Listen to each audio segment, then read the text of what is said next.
students, how are you? Good. Smart class, energetic class, very goal oriented class. लोग friends सामने देखो students. Okay students, इसके previous class में हम discuss कर रहे थे कि लेंस में साइन कन्वेंशन कैसे यूज करें. साइन कन्वेंशन का मतलब हम you V H F in different की वैल्यूज कब प्लस ले कब माइनस लें. आपने देखा. अब हम डिस्कस करेंगे कि लेंस फार्मूला क्या है. क्या डिस्कस करेंगे? Lens formula. इसके प्रीवियस क्लास में आपने मिरर फार्मूला पढ़ा था. यहाँ हम लेंस फार्मूला पढ़ेंगे. दोनों में डिफरेंस भी देखेंगे. देखिए, लेंस फार्मूला है 1/f equal to 1/v minus 1/u. 1/f equal to 1/v minus 1/u. इसको लेंस इक्वेशन भी कहते हैं. तो चाहे आपसे लेंस इक्वेशन पूछा जाए एग्जाम में, चाहे लेंस फार्मूला पूछा जाए, दोनों एक ही बात है. आपको उसमें बिल्कुल डाउट करने की जरूरत नहीं है. फिर से सुन लो. 1/f equal to 1/v minus 1/u. ये है लेंस फार्मूला या लेंस इक्वेशन. तो चाहे आपसे लेंस इक्वेशन पूछा जाए या लेंस फार्मूला पूछा जाए, आप यही फार्मूला राइट करेंगे. ओके. अब दूसरी बात, जो मिरर फार्मूला था वो था 1/f equal to 1/v plus 1/u. ये लेंस फार्मूला में माइनस है. तो ज्यादातर स्टूडेंट एग्जाम में मिस्टेक करते हैं, को मिरर फार्मूला की जगह पर लेंस का फार्मूला यूज कर देते हैं, लेंस के फार्मूले की जगह पर मिरर फार्मूला का यूज कर देते हैं. आपको ये मिस्टेक नहीं करनी है. मिरर फार्मूले में यहाँ प्लस आता है, लेंस फार्मूले में यहाँ माइनस आता है. हम याद करने का क्लू बताएं. Lens minus, lens minus. तो लेंस में माइनस आता है, तो यहाँ माइनस है. तो इस क्लू से आप इसको याद कर सकते हैं. ओके. इसको डेराइव हम फर्दर क्लासेज में करेंगे. अभी जब आपको कॉम्पिटिटिव लेवल का बताएंगे तब हम इसको डेराइव कराएंगे. जब आपको एनटीएससी की प्रिपरेशन कराएंगे, आईजीएसओ की करेंगे, ओलंपियाड की करेंगे, केवीपीवाई की करेंगे, नीट की करेंगे, तब हम इसका डेरिवेशन आपको बताएंगे. अब यहाँ पर देखिए, यहाँ पर 3 क्वांटिटी हैं. एफ मीन्स क्या है? Focal length of the lens. v क्या है? Distance of the image. u क्या है? Distance of the object. तो यहाँ पर 3 क्वांटिटी हैं. एक u, एक v, एक f. एक u, एक v, एक f. अब इस फॉर्मूले में आपको जब भी 2 क्वांटिटी नोन होंगी, चाहे आपको u और v गिवन हो या फाइंड आउट करना हो. अगर आपको u और v गिवन होगा तो उससे आप f फाइंड आउट कर लेंगे. अगर आपको v और f गिवन होगा तो उससे आप क्या फाइंड आउट कर लेंगे? u फाइंड आउट कर लेंगे. अगर आपको u और f गिवन होगा तो उससे आप क्या फाइंड आउट कर लेंगे? v फाइंड आउट कर लेंगे. देखिए, यहाँ से 3 पॉसिबिलिटी बन सकती है आपके यहाँ एग्जाम में न्यूमेरिकल के लिए. न्यूमेरिकल के लिए अगर आपको u और v गिवन होगा तो f आप फाइंड आउट कर लेंगे u और v की वैल्यू पुट करके. अगर v और f गिवन होगा तो आप इससे u फाइंड आउट कर लेंगे. अगर आपको u और f गिवन होगा तो इससे आप v फाइंड आउट कर लेंगे. तो ये आपके गिवन होंगे, ये आपके नोन होंगे, ये और ये अननोन होंगे, ये अननोन होंगे. तो ये चीज आपको पता होगी तो ये चीज आप फाइंड आउट कर लेंगे. क्लियर है बात? तो अब आपसे कोई पूछे कि व्हाट इज लेंस फार्मूला, तो कैसे आप डिफाइन करेंगे? आप डिफाइन कर देंगे. ये कॉन्सेप्ट नंबर 1 है. ये कॉन्सेप्ट नंबर क्या है? कॉन्सेप्ट नंबर 1 है. क्या है? कॉन्सेप्ट नंबर 1 है. कॉन्सेप्ट नंबर 1 है. अब आपसे कोई कहे कि व्हाट इज लेंस फार्मूला, तो आप क्या बोलेंगे? आप बोलेंगे कि वो फार्मूला जो object distance u, image distance v और लेंस की फोकल लेंथ को डिसाइड करता है, उसे हम बोलते हैं लेंस फार्मूला। तो the formula that relate the object distance, image distance and focal length of the lens is called lens formula. Means एक ऐसा फार्मूला जो ऑब्जेक्ट की डिस्टेंस u, इमेज की डिस्टेंस v और फोकल लेंथ को आपस में रिलेट करता है, उसे हम बोलते हैं लेंस फार्मूला, या इसे लेंस इक्वेशन कहते हैं, इसे लेंस इक्वेशन कहते हैं। एक बात और यहां पर इंपॉर्टेंट बता दें, फर्स्ट पॉइंट तो हमने ये डिस्कस कर दिया, ये सेकंड पॉइंट क्या है? सेकंड पॉइंट है आपका, सेकंड पॉइंट है एक गिवन लेंस के लिए, एक गिवन लेंस के लिए और एक गिवन मीडियम के लिए यह कांस्टेंट होता है। एक गिवन मीडियम के लिए और गिवन लेंस के लिए यह कांस्टेंट होता है, यह नहीं चेंज होता है। मींस गिवन लेंस के लिए और गिवन मीडियम के लिए लेंस और मीडियम अगर आपने फिक्स कर दिया तो यह क्या हो जाएगा? यह फिक्स्ड हो जाएगा, ये चेंज नहीं होगा, फिक्स्ड हो जाएगा। ये इसको आप कांस्टेंट बोलेंगे। क्या बोलेंगे? कांस्टेंट बोलेंगे। अब चेंज क्या होगा? चेंज आपका u होगा, चेंज आपका क्या होगा? u चेंज होगा और आपका v चेंज होगा। ये दो चेंज होंगे, जैसे जैसे u चेंज करेंगे वैसे वैसे v चेंज होगा। तो अगर आप u को चेंज करेंगे, अब चेंज u को करेंगे तो क्या चेंज हो जाएगा? v चेंज हो जाएगा। तो जैसे जैसे आप u को चेंज करेंगे वैसे वैसे आपका v जो है वो चेंज हो जाएगा। क्या हो जाएगा? v चेंज हो जाएगा। तो ध्यान रखना कि एक गिवन लेंस के लिए और गिवन मीडियम के लिए, गिवन लेंस के लिए और गिवन मीडियम के लिए यह फिक्स होता है। हाँ, मीडियम चेंज कर दोगे, लेंस को एयर के बजाय वाटर में रख दोगे, फोकल लेंथ चेंज हो जाएगी। आप लेंस चेंज कर दोगे, फोकल लेंथ चेंज हो जाएगी। और किसी लेंस के लिए और गिवन मीडियम के लिए फोकल लेंथ उसकी फिक्स होती है। चेंज क्या होता है? u और v। क्या चेंज होता है? u और v। जैसे जैसे आप u चेंज करेंगे वैसे वैसे आप v चेंज हो जाएगा। u क्या है? Distance of object. v क्या है? Distance of image. Okay, distance of image. तो अब सबसे इंपॉर्टेंट पॉइंट क्या ध्यान रखेंगे? अब ये जो थर्ड पॉइंट हम बताने जा रहे हैं, ये ज्यादातर मिस्टेक इसी में होती है। इसको बहुत ध्यान से सुनना है, आपको बहुत ध्यान से सुनना है। जब भी कोई न्यूमेरिकल सॉल्व करना हो, जब भी कोई न्यूमेरिकल सॉल्व करना हो तो हमें क्या करना है? ये देखना है कि उस न्यूमेरिकल में क्या क्या हमें गिवन है। जब भी कोई न्यूमेरिकल सॉल्व करना हो हमें ये देखना है कि उस न्यूमेरिकल में क्या क्या गिवन है। जो चीज गिवन है, जो चीज गिवन है उसको हमेशा विद साइन पुट करना है। मस्ट पुट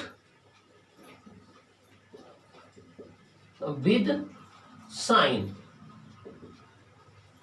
मीन्स जो जो आपको गिवन है उसको हमेशा विद साइन पुट करना है। जो चीज प्लस में है उसको प्लस में रखना है, जो चीज माइनस में है वो चीज माइनस में रखना है। जैसे u हमेशा माइनस में होता है तो माइनस में रखना है, v प्लस में भी हो सकता है, माइनस हो सकता है, ये देख लेना है आपको। तो जो चीज आपको गिवन है उस गिवन क्वांटिटी को विद साइन इस फॉर्मूले में रखना है। जो प्लस है उसको प्लस साइन के साथ रखना है, जो माइनस उसको माइनस साइन के साथ रखना है। ये गलती नहीं करनी है कि विद साइन को नहीं, ये इंपॉर्टेंट है, ये मोस्टली मिस्टेक होती है। तो जब भी इस इक्वेशन का यूज करेंगे तो इसमें जो गिवन वैल्यूज है उनको विद साइन आप पुट करेंगे। जब गिवन वैल्यूज को विद साइन पुट करेंगे तो अननोन वैल्यू अपने आप विद साइन आ जाएगी, अननोन वैल्यू अपने आप विद साइन आ जाएगी। तो जो आपकी अननोन वैल्यू होगी, unknown value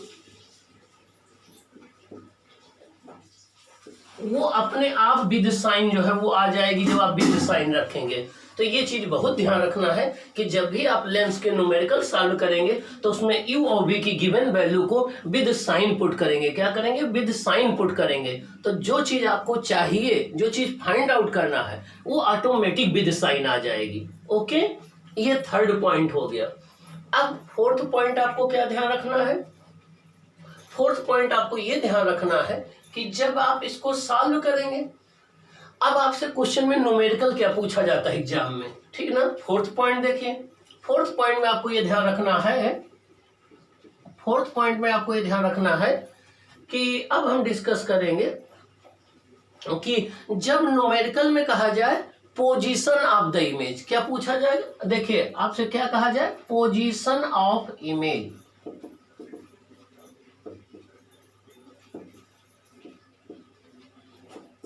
position of image, तो इसका दो तरीके से आंसर आप दे सकते हैं। इसका मतलब ये आपसे पूछना चाहते हैं v की वैल्यू और v का साइन, इसमें दो चीजें पूछना चाहते हैं।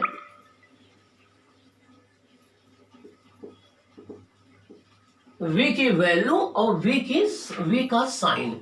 जब भी आपसे न्यूमेरिकल में कहा जाए find the position of the image, इसका मतलब आपको v की वैल्यू फाइंड आउट करना है, कितने सेंटीमीटर है या कितने मीटर है, और v का साइन फाइंड आउट करना है। तो न्यूमेरिकल में जब भी कहा जाए कि इमेज की पोजीशन बताइए, तो आपको v की जो वैल्यू है उसको विद साइन राइट करना होगा, और यूनिट नहीं भूलेंगे, नहीं तो मार्क्स आपके डिडक्ट हो जाएंगे। तो v की पोजीशन ऑफ द इमेज में क्या बताएंगे, v की वैल्यू और v का साइन। ओके, जब आपसे कहा जाए नेचर ऑफ द इमेज पूछा जाए न्यूमेरिकल में, नेचर ऑफ इमेज, तो देखिए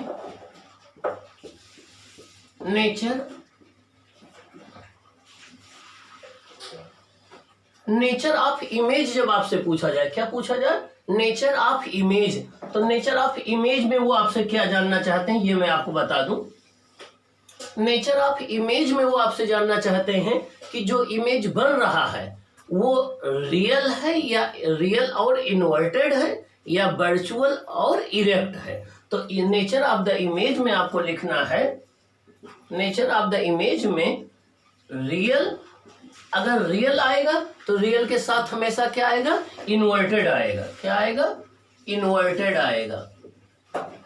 और अगर वो वर्चुअल आएगा तो वर्चुअल के साथ क्या आएगा, हमेशा वर्चुअल के साथ इरेक्ट आएगा। क्या आएगा, वर्चुअल के साथ इरेक्ट आएगा। देखिए ये दो बातें इंपॉर्टेंट है, अगर रियल आएगा तो इन्वर्टेड आएगा, अगर वो वर्चुअल आएगा तो इरेक्ट आएगा, क्योंकि जो वर्चुअल इमेज होता है वो इरेक्ट बनता है। इरेक्ट मतलब होता है सीधा, ये अपराइट, अपराइट, ये अपराइट है, टॉप टॉप पर, बॉटम बॉटम पर, ये अपराइट है।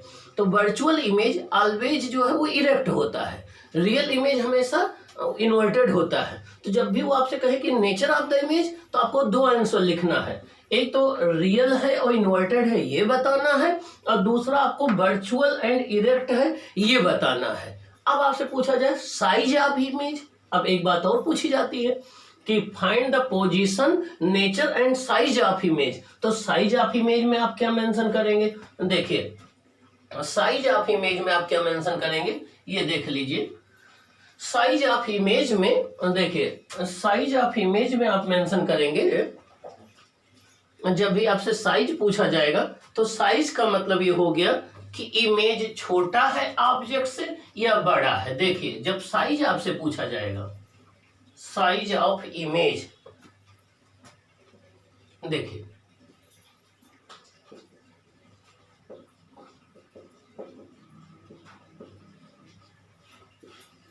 साइज ऑफ इमेज, जब साइज ऑफ इमेज की बात करेंगे तो इमेज के साइज को हम एच डैश से डिनोट करते हैं या बुक में हम एच आई से डिनोट करते हैं, हाइट ऑफ इमेज या साइज ऑफ इमेज।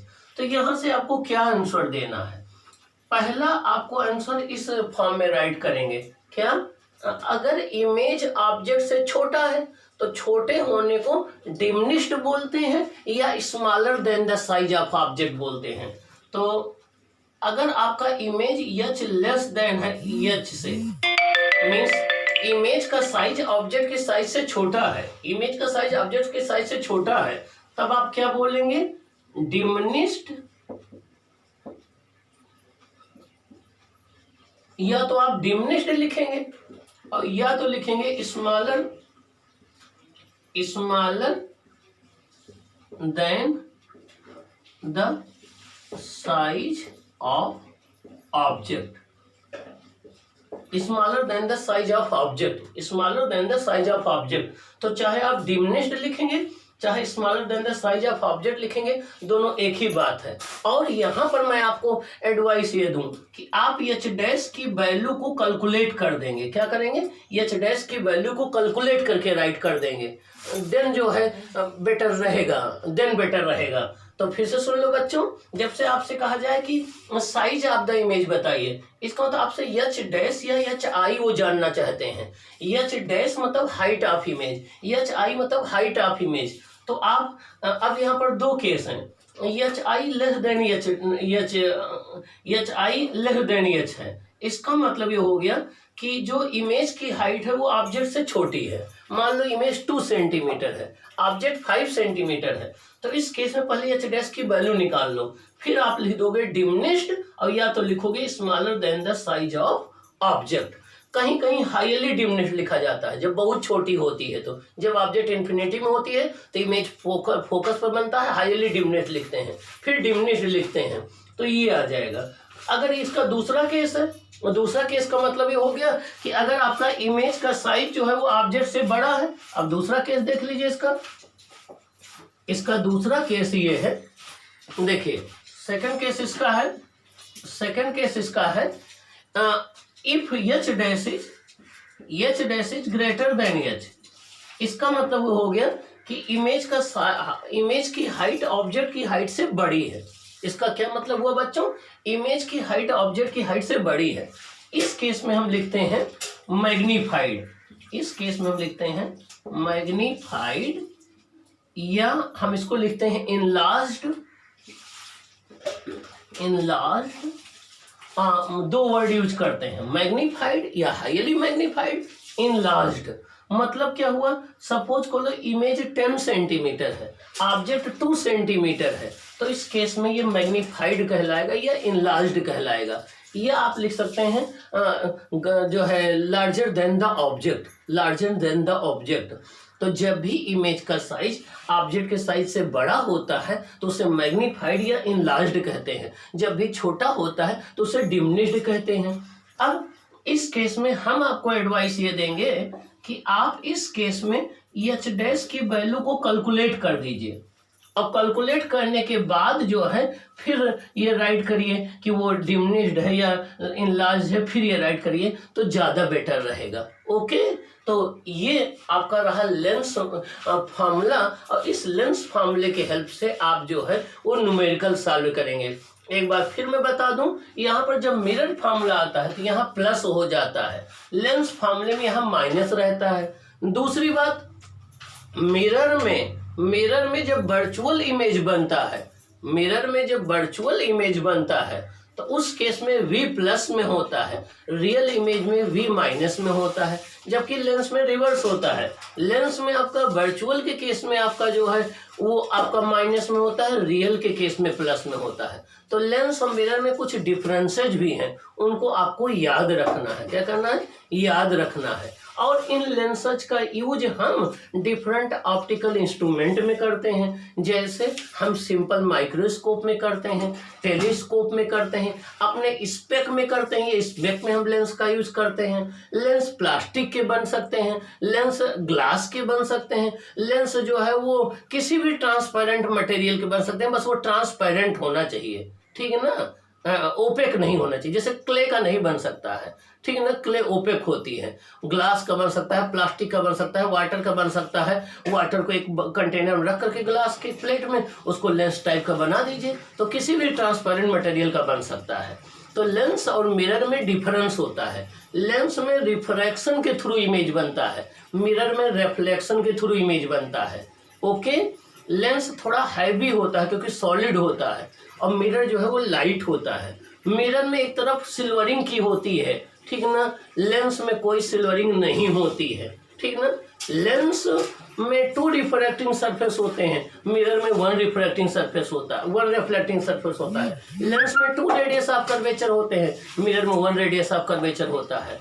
लेंस में 2 सेंटर ऑफ कर्वेचर होते हैं, मिरर में 1 सेंटर ऑफ कर्वेचर होता है। लेंस में 2 फोकल लेंथ होती हैं, मिरर में 1 फोकल लेंथ होती है। लेंस में 2 फोकल पॉइंट होते हैं, मिरर में 1 फोकल पॉइंट होते हैं। लेंस एक ट्रांसपेरेंट होता है और मिरर एक तरफ से ओपेक कर दिया जाता है, दूसरी तरफ से वो हाईली स्मूथ होता है। अब नेक्स्ट क्लास में हम बच्चों डिस्कस करेंगे मैग्निफिकेशन क्या है, क्या डिस्कस करेंगे, मैग्निफिकेशन क्या है और पावर ऑफ द लेंस बताएंगे। क्या बताएंगे? मैग्निफिकेशन और पावर ऑफ द लेंस बताएंगे। इसके पहले मैं आपको एक बात और बता दूं, इसके पहले मैं आपको एक बार और बता दूं कि लेंस और मिरर दोनों फॉर्मूले को अलग अलग राइट करना है और दोनों का जब भी न्यूमेरिकल सॉल्व करना तुरंत ही पहले देखना कि वो लेंस का न्यूमेरिकल है कि मिरर का न्यूमेरिकल है, ठीक ना। वो लेंस का न्यूमेरिकल है या मिरर का न्यूमेरिकल है, ठीक ना। अगर वो लेंस का न्यूमेरिकल है तो लेंस का फॉर्मूला यूज करना, मिरर का न्यूमेरिकल है तो मिरर का फॉर्मूला यूज करना। ऐसा ना हो जाए कि आप लेंस के फॉर्मूले में मिरर को अप्लाई कर दो, मिरर के फॉर्मूले में लेंस का अप्लाई कर दीजिए। ये ज़्यादातर स्टूडेंट मिस्टेक करते हैं, मैं करेक्शन करते समय देखता हूँ तो ये ज़्यादातर मिस्टेक होती है। तो आपको ये मिस्टेक नहीं करना है कि लेंस का फॉर्मूला मिरर में और मिरर का फॉर्मूला लेंस में अप्लाई करोगे, ये नहीं करोगे ना, पक्का प्रॉमिस, ये बात क्लियर, ठीक ना। हाँ, ये आपको मिस्टेक नहीं करनी है। अब एक कुछ और बातें आपको बता दूं, जैसे हमारी ह्यूमन आई है, हमारे ह्यूमन आई में एक लेंस लगा हुआ है। वो कौन सा लेंस है? कॉन्वेक्स लेंस है। कौन सा लेंस है? कॉन्वेक्स लेंस है। और वो कॉन्वेक्स लेंस मसल्स से बना हुआ है, उसको नेचर ने हमें दिया है, कुदरत ने हमें दिया है, गॉड ने हमें दिया है। और उस लेंस में जब प्रॉब्लम आ जाती है तो हमें देखने में प्रॉब्लम होती है, दूर की चीज़ों को देखने में, नज़दीक की चीज़ों को देखने में, और चीज़ें धुंधली या ब्लर्ड दिखती हैं। तो उसके लिए हम स्पेक का यूज करते हैं। किसका यूज करते हैं? स्पेक का यूज करते हैं। अब उस स्पेक में आप कन्वर्जिंग लेंस भी यूज कर सकते हैं, डाइवर्जिंग लेंस भी यूज कर सकते हैं। ये डिपेंड करता है कि आपके आई में प्रॉब्लम क्या है, उस प्रॉब्लम के बेसिस पर आपको अलग अलग लेंस जो है वो यूज किया जाता है। और सिलिंड्रिकल लेंस भी यूज किए जाते हैं, ठीक ना, पैराबोलाइड लेंस भी यूज किए जाते हैं, कई टाइप के लेंस यूज किए जाते हैं। तो वो डिपेंड करेगा कि आपके आई में प्रॉब्लम क्या है, ठीक ना। और जिनको कटरेक्ट हो जाता है, जिनको हम लोग मोतियाबिंद कहते हैं, उसको दूर करने के लिए हम लोग जब सर्जरी करते हैं, डॉक्टर लोग सर्जरी करते हैं, फिर उसमें प्लास्टिक के लेंस डाल दिए जाते हैं। तो प्लास्टिक के भी लेंस बनते हैं, ऐसा नहीं कि केवल ग्लास का ही लेंस बनता है, ये बात ध्यान रखना। अगली बात ये आपको बता दूं कि जब लेंस को किसी एयर के बजाय किसी भी मीडियम में आप डुबाओगे तो उसकी फोकल लेंथ हमेशा इंक्रीज होती है, फोकल लेंथ ऑलवेज इंक्रीज होती है, एयर के बजाय उसमें ज़्यादा से ज़्यादा इंक्रीज होगी, ठीक ना। और दूसरी बात जो है, लेकिन मिरर में ऐसा नहीं होता है, मिरर की फोकल लेंथ जो है वो मीडियम पर डिपेंड ही नहीं करती है। एंड एक और इम्पॉर्टेंट पॉइंट बता दूं, यहाँ लेंस की जो फोकल लेंथ होती है, इसमें हाँ, लेंस की जो फोकल लेंथ होती है ये 3 बातों पर डिपेंड करती है। ये लेंस की जो फोकल लेंथ है, एक डिपेंड करती है कि वो लेंस किस मीडियम में रखा है, इस पर डिपेंड करती है। दूसरा डिपेंड करती है कि लेंस में दोनों जो रिफ्रैक्टिंग सरफेस हैं उनकी रेडियस ऑफ कर्वेचर कितनी है।